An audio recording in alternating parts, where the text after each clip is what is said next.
મહેમદાવાદની સણસોલી દૂધ ઉત્પાદક સહકારી મંડળીના સભાસદો દ્વારા ખેડા જિલ્લા સહકારી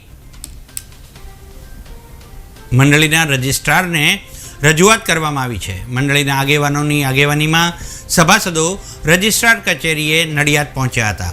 વિવિધ મુદ્દે રજૂઆત કરી ઉચ્ચ અધિકારીઓ દ્વારા સમગ્ર મામલે તટસ્થ તપાસની માંગણી કરી મંડળીના સભાસદોને ન્યાય મળે તે મુજબ કાર્યવાહી કરવામાં આવે તેવી પણ માંગણી દોહરાવી હતી। સણસોલી દૂધ મંડળીમાં ચૂંટાયા વગર કમિટી બનેલી હતી, આપણે કસ્ટોડિયનની નિમણૂક કરેલી છે।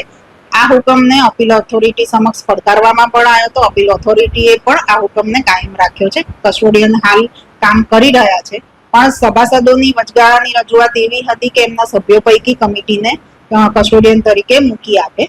એ કમિટી પૈકી જે ચૂંટાયા વગર સભ્યો વહીવટ કરતા હતા એ પૈકીમાંથી કોઈને કમિટીમાં ના મૂકી શકાય, એટલે એ દરખાસ્ત એમની ચકાસણી હેઠળ હતી।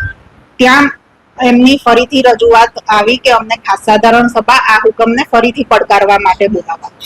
હવે સભ્યો આ બાબતે એકમત નથી, એટલે કાયદાની જોગવાઈ મુજબ કસ્ટોડિયને ચૂંટણી કરાવીને ઝડપથી ચૂંટાયેલી કમિટીને ચાર્જ સુપ્રત કરવાનો થાય। એટલે અમે સભાસદોને પણ જવાબ આપ્યો છે અને કસ્ટોડિયનને પણ સૂચના આપીએ છીએ કે સમય મર્યાદામાં ચૂંટણી કરાવીને કમિટીને ચાર્જ સુપ્રત કરે।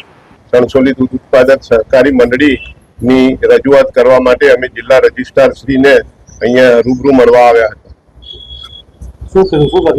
અમારી રજૂઆત એવી હતી કે અમારી દૂધ મંડળીમાં જિલ્લા રજિસ્ટ્રાર શ્રીએ પહેલા 2 મહિલા નહીં હોવાના કારણે અમારી મંડળીમાંથી કસ્ટોડિયનની નિમણૂક કરેલી। હવે આ કસ્ટોડિયનની નિમણૂક જે તારીખે કરેલી 13/1 એ 13/1 તારીખે મંડળીએ જે રજૂઆત જિલ્લા રજિસ્ટ્રારે કરી છે આજ સુધી અમને મળી નથી। અને અમે આજ મળવા આવ્યા ને જ્યારે રૂબરૂ વાત કરી ત્યારે એમને કહ્યું કે 13/1 તારીખે મેં સાંજના 3 વાગે મેં આ તમારા ઓર્ડરમાં સહી કરી છે।